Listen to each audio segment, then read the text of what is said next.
It all began in Chernobyl. A truck thunders down a muddy road, windshield wipers viciously sloughing buckets of water off the windshield. The driver carelessly plowing through the night as each bump rocks the vehicle wildly on its path. The bed of the truck is littered with the corpses of stalkers, you amongst them. You try to blink the haze from your vision as it's clear you're the only one alive in the back of this death ride. It happens all at once. A lightning bolt crashes on the road off to the side of the truck.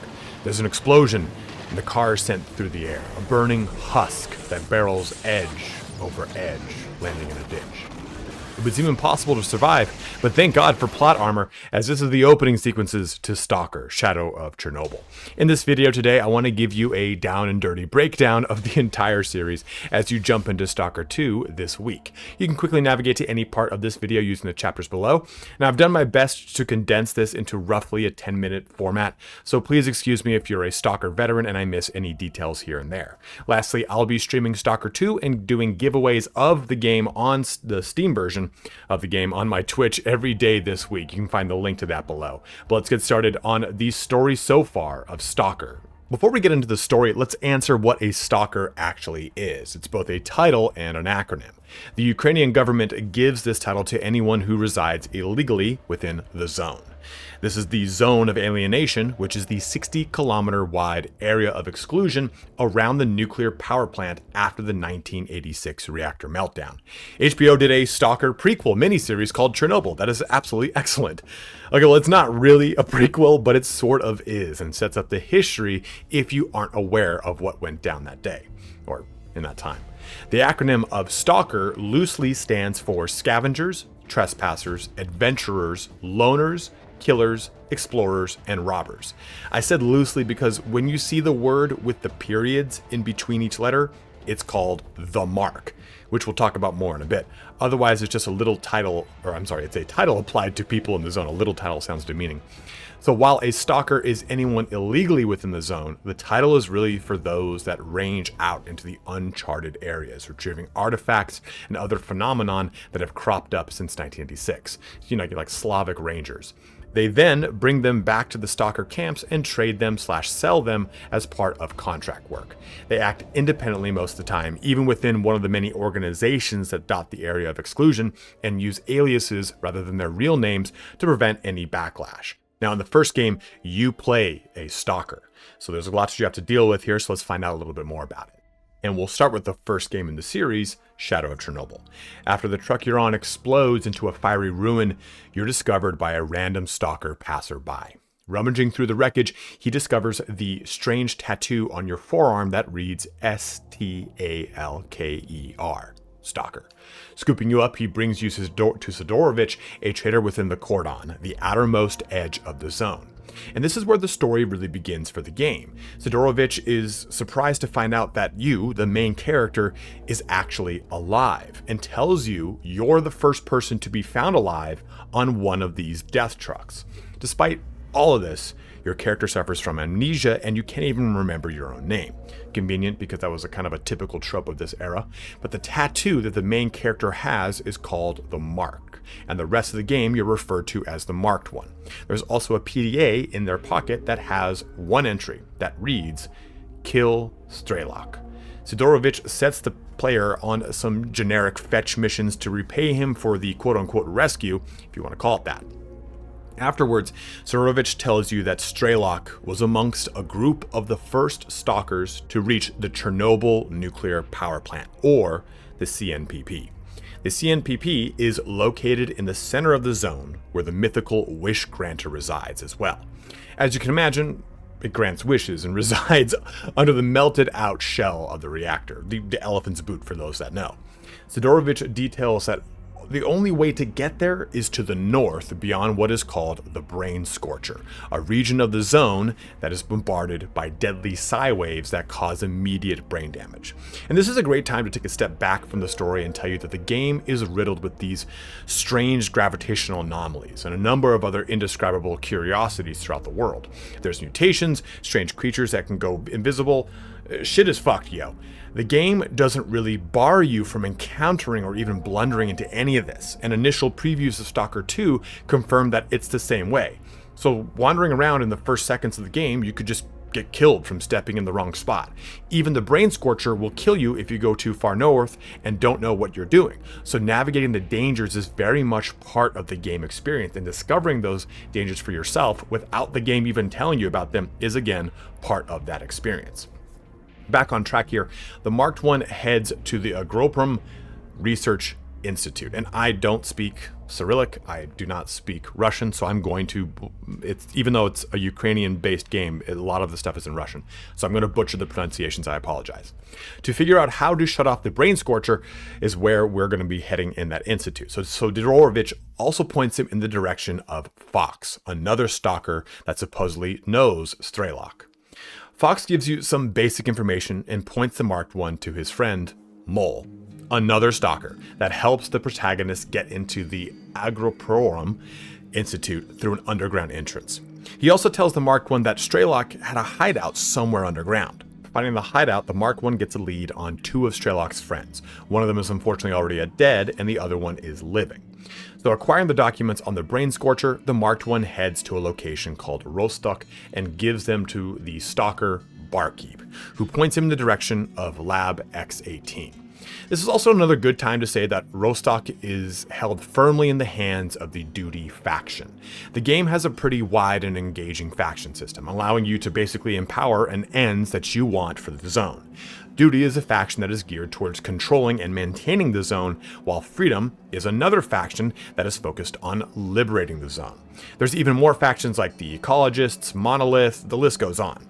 Siding with one can make you kill on sight with the others depending on how deep you are with that faction's ties. This was undoubtedly replicated, or undoubtedly is going to be replicated in Stalker 2. Heading to Lab X18, the Marked One gets more documents that reveal further information on the Brain Scorcher. But while heading back, he falls into a fever dream where he sees a vision of S.T.A.L.K.E.R standing in front of the Wish Granter in the sarcophagus under the CNPP. Waking up, dealing with some bad guys, and a long trek later, the Marked One returns to Rostock. Here, the Barkeep reveals that the Brain Scorcher isn't just some anomaly within the zone, which it had been previously thought to have been. It's actually a man-made experiment under the codename Rainbow. The documents detail Lab X16 as a sister lab working on the project. Moving through various regions, the Marked One reaches Lab X16 and meets Professor Sakharov, who divulges more about what is going on. The Brain Scorcher is actually a device called the Chornobyl emitter that emits powerful psi waves that, as mentioned, damage the brain. But it doesn't just kill you. It zombifies anyone it hits, and this doesn't turn them into the Walking Dead. Nay, it slowly degrades their brain function, causing memory loss, psychosis, hallucinations. Stalkers hit with this emitter end up becoming controlled, more on that later, or walking around aimlessly, muttering to themselves and attacking anyone they see, lost in an amnesia of sorts. Sound like anything? The Marked One does some quick missions for Sakharov, which result in the creation of a protective psi helmet, paving the way to Lab X16, which has its own Chornobyl emitter. Reaching the bottom of the lab, he turns off the emitter, which results in another fever dream of S.T.A.L.K.E.R. The Marked One is revived by his friend, another stalker named Doctor.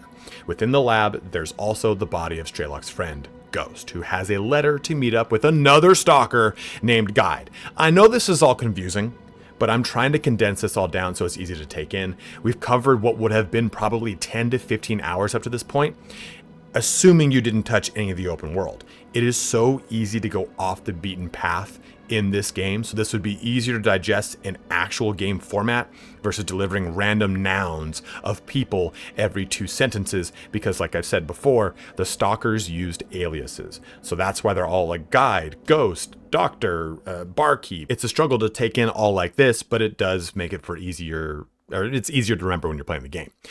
But Guide gives the Marked One more information and points him back to S.T.A.L.K.E.'s hideout where Doc is waiting for him.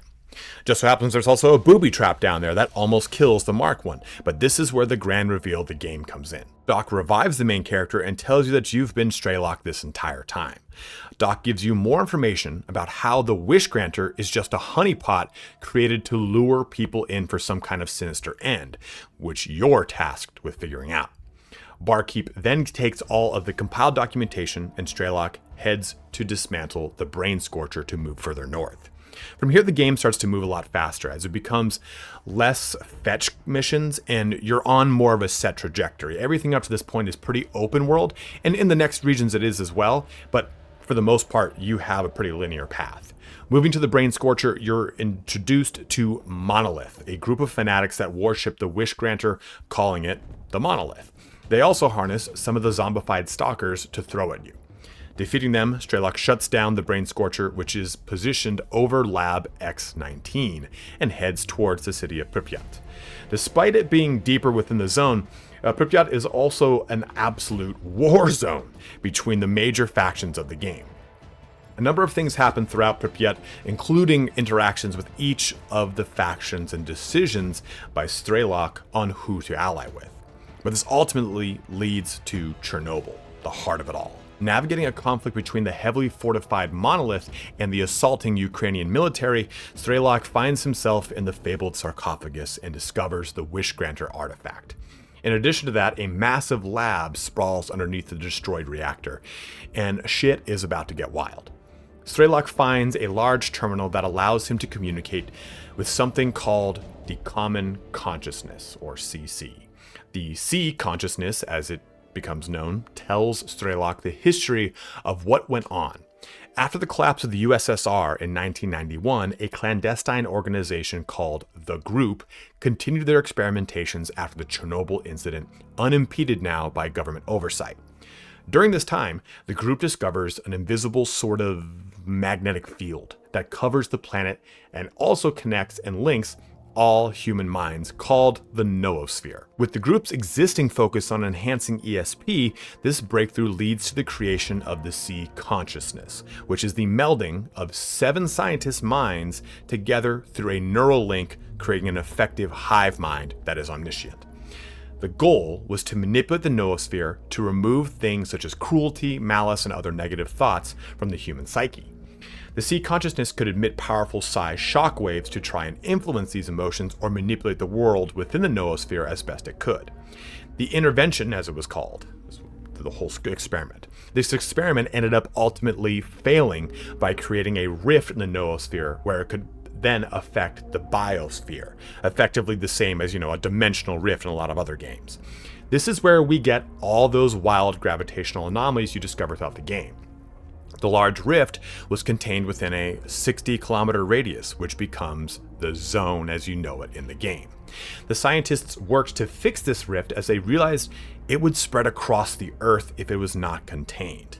But the zone drew the attention of every walk of life, so the Brain Scorcher was turned on to block entry north, and the Wish Granter was turned on to help control people that did make their way north. Anyone who walks into the Wish Granter becomes a willful puppet of the C consciousness and is also ultimately expands the zone another 5 kilometers.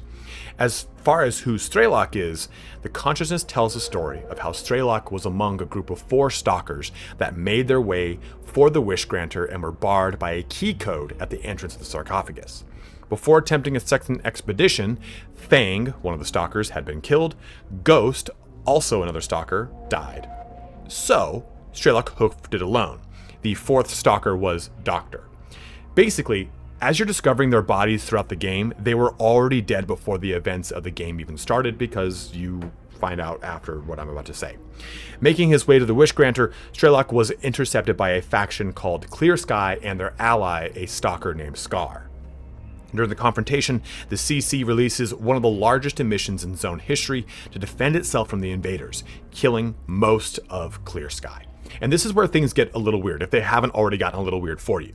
The CC discovers an unconscious man and brainwashes him, giving him the mission to kill S.T.A.L.K.E.R. They figured that if they wipe out S.T.A.L.K.E.R, then they would wipe out any information about the truth of what was going on at the heart of Chernobyl. Unbeknownst to this super hive mind, that man was actually S.T.A.L.K.E.R. So, S.T.A.L.K.E.R has a choice. Join the consciousness to continue the zone, or stop the CC to prevent its further experimentation.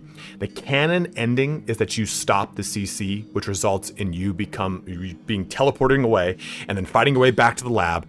Then, the closing cinematic is of S.T.A.L.K.E.R unloading an AK-74-2U on the combined consciousness, where a blinding light knocks him unconscious.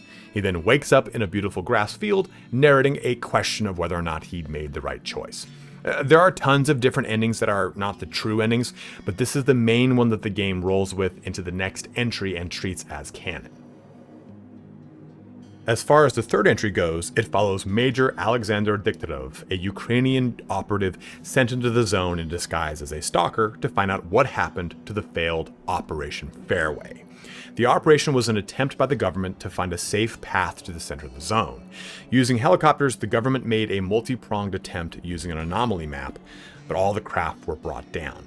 This game is basically a very open-ended pick-your-own-adventure through the three major locations you visit in the story. Zaton, a swampy region which everyone always loves playing in video games, note the sarcasm there, Jupiter, another region within the zone, and finally Pripyat. As Alexander makes his way from location to location, you interact with the wrecks of the helicopters that were downed during the Operation Fairway. Depending on which factions you decide to side with and how you deal with them, you color the many endings within the game. Even the final act of Pripyat is filled with even more possible endings. Here, Alexander discovers the surviving military elements led by Colonel Kowalski in a pitched fight with Monolith, yet again.